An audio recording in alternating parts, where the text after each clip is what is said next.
हरे कृष्णा। ये शादी क्यों करनी है, ये एक बहुत बड़ा क्वेश्चन है। वो इसलिए भी क्योंकि आजकल यूथ्स कहते हैं कि शादी करने की ज़रूरत है। दो आइडियाज़ हैं। एक तो ये है कि भाई ठीक है, जब लड़की मिल रही है ऐसे ही फ्री में, तो शादी क्यों करनी है, पॉइंट ही क्या है। मज़े करो लाइफ में, क्यों अपने सर पे फालतू में रिस्पॉन्सिबिलिटी लेनी है, क्यों बर्डन लेना है, कहीं कहीं यूथ्स कहते हैं मुझे।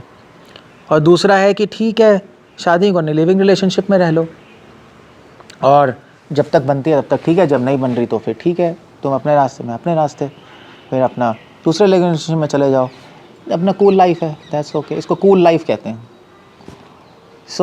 फिर और दूसरी बात है, शादी क्यों करनी है, इसलिए भी कॉन्सेप्ट है क्योंकि जो आजकल लड़कियां जॉब गोइंग हो गई हैं, तो कहते हैं शादी करेंगे, बच्चे होंगे, फिर उसके बच्चों को संभालो, हमारा कैरियर चौपट हो जाएगा, तो इसलिए वो शादियों को अवॉइड करती हैं। और शादी के बाद प्रेगनेंसीज़ को अवॉइड कर रहे हैं लोग, प्रेग्नेंट हो जाएंगे, फिर बच्चे आ जाएंगे, फिर कैरियर चौपट, तो इसलिए शादी नहीं कर रहे लोग। ठीक है, ऐसे ही चलते रहो, पहले अपना कैरियर देखो, फिर टाइम होगा तो देखेंगे। लास्ट प्रायोरिटी बन गई है शादी। और बात यह है कि भाई कहीं कहीं ऐप्स आ गए हैं अब तो ऐप्स हैं, तो आप ऐप से आप किसी भी कहीं भी जाओ, आपको लड़कियों को लड़के, लड़कों को लड़कियां मिल जाएंगी फ्री में। तो जब इतना इजीली एक्सेसिबल है लड़के लड़कियों का, तो फिर शादी करने की ज़रूरत ही क्या है, पॉइंट ही क्या है। जस्ट एन्जॉय लाइफ, सब कुछ अवेलेबल तो है।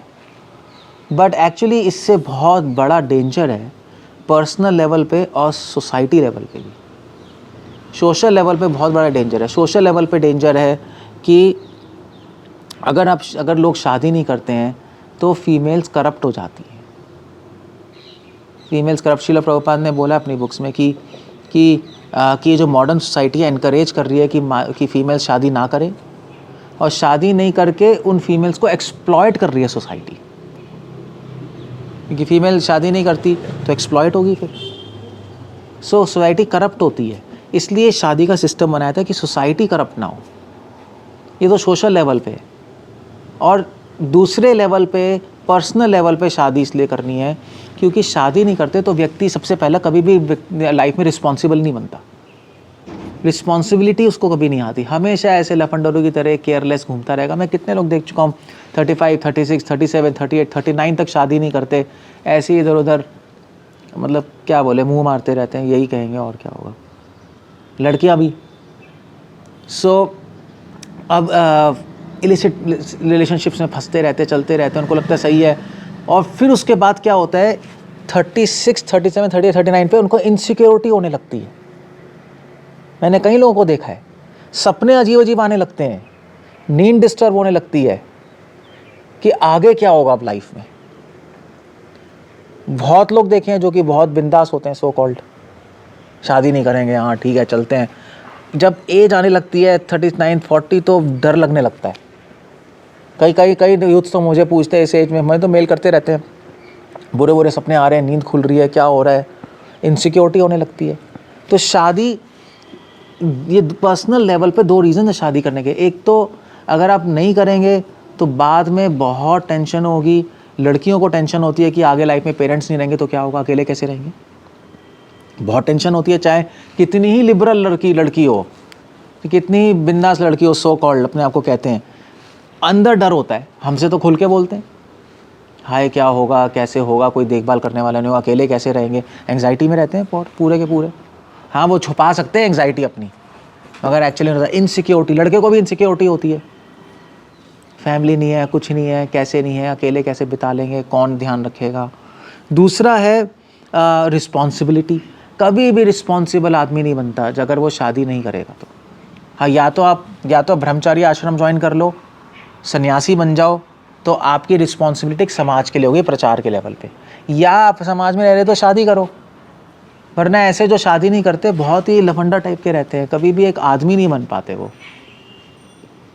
आदमी नहीं बन पाते, क्योंकि उनको बच्चे होते हैं, वाइफ होती है, तो एक सेंस ऑफ रिस्पॉन्सिबिलिटी आती है। लड़की को सेंस ऑफ रिस्पॉन्सिबिलिटी आती है फैमिली की, तो रिस्पॉन्सिबिलिटी सेंस से मैच्योर होता है व्यक्ति, डील करना आता है लोगों से ठीक से और समाज में। सो ये दूसरा पॉइंट है पर्सनल लेवल पे, इसलिए शादी करनी चाहिए।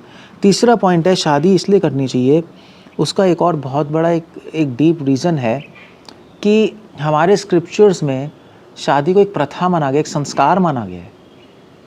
कोई फंक्शन नहीं माना गया शादी को, एक संस्कार माना गया है। शादी में यज्ञ होता है और उससे भगवान विष्णु की आराधना होती है। उस संस्कार को करने से भगवान खुश होते हैं, इसलिए भी शादी करनी चाहिए। अगर आप ब्रह्मचारी संन्यास नहीं बनना चाहते तो अगर वो रूट नहीं लेना चाहते तो वो यज्ञ संस्कार करने से भगवान खुश होते हैं।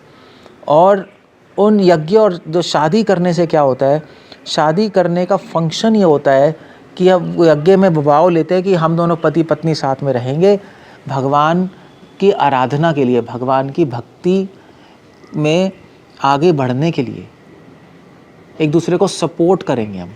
शादी का केवल फंक्शन अपनी काम वासना पूरी करना नहीं है कि यार शादी नहीं करेंगे अवेलेबल लड़कियां, ठीक है, वो सिर्फ पॉइंट नहीं हो रहा यहाँ पर। और बहुत सारे फैक्टर्स हैं।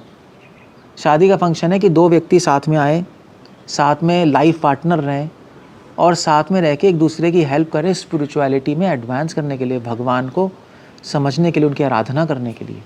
ये शादी का फंक्शन है, इसलिए भी शादी करनी चाहिए। और फिर जो बच्चे हों, जो सोल्स आ रही हैं संसार में, उनको भी डिवोशन में लाएं, उनको भी भगवान की भक्ति का करने का अवसर दें। तो शादी होनी चाहिए। और एक और पॉइंट है कि मान लीजिए ये लिविंग रिलेशनशिप में रहते हैं। मैं अमेरिका में था, अमेरिका में मैं जा रहा था ह्यूस्टन से कहीं डैलस, तो वहाँ पर तो बस में एक लड़की बैठी थी, फॉरेन लड़की। तो वो बात कर रही थी फ़ोन पे, तो वो कह रही थी कि देखो भाई, तो मेरा पिछला बॉयफ्रेंड है, उससे तो उससे मेरा बच्चा हो गया, छोड़ के चला गया वो। अब ये है कि बच्चे को कौन संभालेगा, हम जो मदर्स है वही तो संभालेंगी बच्चे को, तो हम लोग संभालेंगे बच्चे को। अब फीमेल ही संभालती है, क्या करें, वो तो छोड़ के चले जाते हैं लड़के लोग। तो और जो बच्चे होते हैं, फिर बच्चे तो होंगे, जो बच्चा होगा उसको पता ही नहीं पापा कौन है, मदर ही है। इसलिए मैं फॉरेन वेस्ट में स्कूल्स में मदर का नाम लिखवाते हैं, फादर का नाम लिखवाते ही नहीं, क्योंकि कौन फादर है उसको पता ही नहीं। बच्चे की साइकोलॉजी बहुत इम्पैक्ट होती है, इसलिए वेस्टर्न कल्चर में शादी का कॉन्सेप्ट दोबारा आ रहा है, क्योंकि बच्चा बहुत इमोशनली डिस्टर्ब्ड रहते हैं वहाँ पर। उनको पता ही नहीं फादर कौन है, मदर का भी किसी से रिलेशनशिप चल रहा है, बिल्कुल केओस है पूरी सोसाइटी में। आप बाहर जाके देखो, जो वेस्टर्न जो बच्चे हैं इमोशनली बहुत ज़्यादा हैम्पर्ड है, बहुत ज़्यादा उनको बच्चों ने पेरेंट्स का प्रेम नहीं मिलता, वो तरसते रहते हैं। इसलिए बड़े होके फिर गर्लफ्रेंड्स बनाते हैं, कुत्ते रखते हैं, ये करते हैं, हज़ार प्रॉब्लम्स हैं। इसलिए कहीं रिसर्चेज हुई हैं स्विट्ज़रलैंड में, स्वीडन में, कि शादी करना सोसाइटी के लिए और पर्सनल लाइफ के लिए बहुत अच्छा है, और बच्चों के लिए बहुत अच्छा है, बच्चों की अपब्रिंगिंग के लिए, इसलिए भी शादी करनी चाहिए। तो ये सारे एंगल्स अगर हम देखेंगे तो शादी करना तो हमेशा बेनिफिशियल है। जो लोग शादी नहीं करते, घूमते रहते हैं, फिर शादी कर लेते हैं, तो वो कहते हैं बहुत अच्छी लाइफ हो गई हमारी, एटलीस्ट एक वाइफ है, बच्चे हैं, फैमिली है, एक सेंस ऑफ सेटिस्फैक्शन भी आती है। सो इसलिए शादी करनी चाहिए। मतलब अगर आप प्लान कर रहे हैं सोसाइटी में रहने की बिना शादी के, तो वो तो बहुत ही गंदा फॉर्मूला है। शादी ज़रूर करनी चाहिए उस केस में। हाँ, अगर आप ब्रह्मचारी बनना चाहते हैं, सन्यासी बनना चाहते हैं, तो मोस्ट वेलकम, वो तो कोई बात ही नहीं है, फिर तो शादी करने की ज़रूरत ही नहीं है। फिर तो आपने वाव लिया कि हम इलिसिट सेक्स नहीं करेंगे और हम लोग इन सब चीज़ों से दूर रहेंगे, भगवान की भक्ति करेंगे, वो रूट तो बेस्ट है। आपको वो रूट नहीं लेना तो फिर ये इस शादी के रूट में जाएं, बाकी सब तो रूट बेकार है, डिज़ास्टर की तरफ ही जाएंगे। हरे कृष्णा।